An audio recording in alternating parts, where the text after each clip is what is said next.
Dewi, sorry nerusin yang tadi. Setelah memposting bukti telepon bersama SR, apakah dari pihak SR ada merespon Kak Dewi? Dan takut nggak sih nanti itu kan diposting di sosmed ya, nanti takut jadi bumerang nggak sih? Takutnya SR melaporkan kembali Kak Dewi atau bagaimana? Oh, nggak takut, karena saya nggak salah. Di situ kan jelas, di bukti itu jelas sekali bahwasannya dia mengakui pada saat kejadian, dan itu statusnya Andrew masih suami saya. Andrew menginap di rumahnya, dari mulutnya sendiri kan. Harusnya dia yang takut dong, bukan saya. Setelah diposting itu SR ada japri nggak sih atau minta di tag down atau bagaimana? Oh, yang waktu di video, yang di voice note itu semua udah jelas ya. Dia kan minta jangan diposting ya, jangan diviralin kan, ada kan. Kalau kalian benar-benar amatin tuh di situ ada semua. Jadi ya di sini saya nggak salah, saya cuma pengen menggali bukti keluar dari mulutnya sendiri, kan dia sendiri yang ngomong. Tapi setelah diposting kan nggak ada omongan dari SR? Nggak ada, dari manajernya walaupun saya kenal juga nggak ada, semuanya pada silent aja, dibawa gila lah ibaratnya, itu mungkin biar redup sendiri kali ya. Untuk saat ini keberadaan Andrew masih menginap di SR atau gimana? Oh enggak, itu tuh yang menginap itu tuh sebenarnya tuh pas hari kejadian doang ya. Tapi setelah itu aku nggak tahu. Kalau sekarang si Andrew udah balik ke rumah kita yang bareng, saya yang sudah enggak. Mbak Dewi, maaf, mungkin ini kan Andrew udah beberapa kali mungkin ya. Apa sih yang bikin kuat untuk memaafkan sebelum kejadian sebelumnya ini? Yang kuat buat memaafkan ya udah pasti ya, namanya berumah tangga itu kan yang dipikirin bukan cuma antara dua orang aja, apalagi sekarang saya udah punya anak ya. Banyaklah pertimbangannya, misalnya dari segi lain dia sebagai suami nggak ada masalah, nggak pernah KDRT segala macam. Cuma kalau diulang-ulangin lagi kan itu juga manusia punya limit ya, itu untuk memaafkan. Sudah berapa lama di rumah? Dari kejadian udah 2 minggu emang. Bakal ada penyesalan nggak sih Kak? Penyesalan sebenarnya lebih kayak ke, walaupun gimana pun kan dia tetap anak saya ya. Saya tuh agak sedikit, waduh bener nggak nih ya diviralin gini, takutnya kan membuka aibnya dia gitu. Cuma mungkin ini pelajaran juga buat dia supaya jadi manusia yang lebih baik lagi. Karena gimana pun sekarang dia tuh bukan, misalnya kita pisah nih, bukan sebagai suami, tapi kan dia jadi bapak, seorang bapak dari 2 anaknya yang nanti bakal melihat jejak digital kan, gitu. Kalau misalnya dia tidak mengubah dirinya sekarang, anggap aja ini kayak hikmah lah, ada hikmahnya.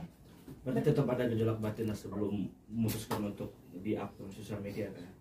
Pas di-up sih enggak, karena memang lagi emosi kan pada saat itu. Cuma sekarang ini lebih kayak aku nggak mau ngebahas soal apa yang udah dia lakukan segala macam, tapi aku lebih kayak fokus untuk ya udah kita nanti ini baik-baik aja pisahnya, tapi sebagai parents kita tetap baik gitu. Tapi berarti udah nggak ada kekhawatiran kalau kemudian hari anak bisa lihat jejak digital antara kalian? Enggak. Karena anak saya juga masih kecil ya, nanti aja dipikirin. Ada 20 tahun lagi ya. Itu pun kalau digital masih rame. Pas pertama kakak nge-up bukti perselingkuhannya, respon Andrew sendiri gimana Kak? Responnya ya kaget, karena kan selama ini saya selalu maafin dia, saya nggak akan melakukan hal-hal gila seperti ini gitu kan. Iya, dia kaget karena kan aku blok, jadi dia sempat nge-DM dari akunnya Instagram anak aku kayak, kamu kenapa tega banget ya kayak gitu. Tapi langsung saya blok lagi gitu. Mungkin dia juga shock juga, nggak akan nyangka juga bakal kejadian. Kamu kok tega banget gitu ya? Kamu tanya yang tega siapa di sini sekarang? Nah itu dia bang. Kamu yang tega. Itu biar netizen yang menjawab ya bang. Kamu yang tega mengangkat masalah ini atau dia yang tega mengkhianati kamu? Ya ini mungkin iya, makanya pelajaran juga buat orang-orang yang jangan meremehkan orang-orang yang sudah memaafkan kalian gitu loh. Bukan berarti manusia itu ada batas kesabarannya loh. Tapi dari keluarga Andrew ada permintaan maaf juga nggak Pak? Udah pasti. Aku sama mamanya lumayan deket ya, lumayan. Maksudnya nggak ada masalah. Mamanya juga bilang, ya Dewi kalau misalnya anak mami memang udah nyakitin, selesain baik-baik aja. Tuh mami juga minta maaf. Itu aja. Nah, tadi kan pacaran udah 5 tahun, terus menikah juga udah 7 tahun. Tapi sampai di detik ini, sampai mau mengajukan ke pengadilan, kakak sendiri masih ada perasaan sebagai suami lah, seperti apa gitu, cinta atau sayang, masih ada nggak sih Kak? Iya, kalau udah 11 tahun bareng-bareng ya, tadi kan 7 tahun menikah, 5 tahun pacaran, lebih ke memori sih. ya butuh waktu kali ya untuk move on gitu, kayak butuh berbulan-bulan untuk bisa move on. Karena ada masa-masa baiknya juga yang tetap menjadi memori ya gitu ya. Tapi sekarang kakak ceritain kan masih berlinang ya kak. Masih kerasa sedihnya tuh karena apa sih? Ada tisu nggak sih? Ada. Ya itu dia mbak, memori-memori aja. Yang paling diingat mungkin ke dalam memori pernikahan tuh. Aduh nggak mau inget-inget, udah fokus sama yang ini aja, fokus sama proses ya. Yang lama-lama kan udah lewat, jangan diinget-inget lagi. Berarti mami dari Andrew sendiri udah tahu kalau kakak itu udah bulat keputusannya untuk menceraikan? Kayaknya udah ya, karena dari mamanya sendiri pun udah yang nggak mau aku sakit. Tapi kondisi hubungannya kakak sekarang seperti apa? Baik. Ini 7 bulan. Baik, alhamdulillah sih sehat, masih gerak-gerak, babynya masih aktif. Masih konsultasi sama psikolog kan, seperti itu kan kejadian itu kan. Udah psikolognya sekarang Bang Winola. Karena Bang Winola juga sebenarnya psikiater juga ya Bang ya, sempat ngobrol soal karakter orang gitu-gitu sih. Kak, tapi sempat worry juga nggak sih kan di tengah kondisi hamil juga, maksudnya harus ngurusin ini juga, takut kenapa amit-amitnya sama babynya. Makanya saya butuh bantuan orang-orang yang expert seperti Bang Minola buat menghandle kasus saya, karena saya yakin semuanya itu udah ada porsinya masing-masing gitu Mas.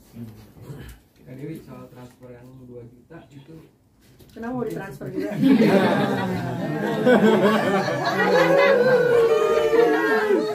bisa dijelasin kan? Nanti nomor rekening ya. Coba tanya sama perempuan yang masih itu, si Andrew transfer dia buat apa gitu, coba tanya, mungkin beli cilok kali ya. Mahalan itu. Sama perjuangan. Tapi memang ada penjelasan tentang itu dari Andrew atau gimana? Nggak ada, kan pas waktu aku akan emang udah putus komunikasi. Tanya coba sama si perempuannya itu gitu, buat apa. Nanti lahiran rencananya akan ditemani siapa Pak? Sama keluarga udah pasti, sama orang tua, sama ada beberapa sahabat-sahabat aku, manajer aku juga yang mau nemenin. Berarti udah siap tanpa Andrew ya? Siap lah, orang sesar ini kan tiba-tiba dana kayak nggak perlu ngeden-ngeden. Jadi kalau misalnya udah lahir gitu Kak, udah dibolehin itu untuk jenguk bayinya? Boleh, tapi mungkin kita itu kan ada ruangan baby tuh, dia kan bisa lah lihat, masa kasihan juga kan anaknya dia ya, lihat mukanya gitu. Jadi tidak menutup Tapi akses juga kayak kalau setelah selesai lahiran nggak menutup akses juga untuk Andrew buat Enggak dong Mbak, ini kan kalau anak kan nggak ada urusannya. Maksudnya dengan masalah kita anak ya memang anak-anak tuh tetap dibesarkan sama kedua orang tuanya, tapi mungkin sekarang dengan cara yang berbeda. Kita udah nggak satu rumah lagi dan kita udah nggak bareng lagi. Kamu nanya itu dari pihak keluarga Andrew sendiri ada yang mau menunjuk diri untuk mediasi nggak sih, untuk kayak memperdamaikan kalian berdua gitu, ada nggak sih? Karena mungkin aku udah tutup akses ya, jadi aku nggak tahu mereka ada mediasi atau gimana gitu. Tapi ada obrolan itu nggak dari keluarga Andrew? Ayo dong kita mediasi nih biar kita damai. Kan di blog semuanya di blog. Kak, cara jelasin ke anak misalnya kan kakak kan sekarang udah pisah rumah gitu, misalkan anak sering menanyakan keadaan papahnya, gimana cara kakak buat jelasin ke anak kakak? Anak aku masih kecil ya, dan sekarang juga selama 2 minggu kita nggak bareng ini, Andrew itu ada beberapa kali di saat aku kerja itu nyamperin anak aku. Jadi dia ngubungin mbak aku, nanya, ibu di mana? Oh ibu lagi kerja Pak sampai sore. Ya udah bapak ke situ ya. Kalian lagi di mana? Bapak mau quality time sama Asian. Ada beberapa kali. Gitu. Jadi tetap aman. Nggak terganggu ya. Nggak Sekali lagi terganggu. quality time antara ibu dengan anaknya nggak terganggu.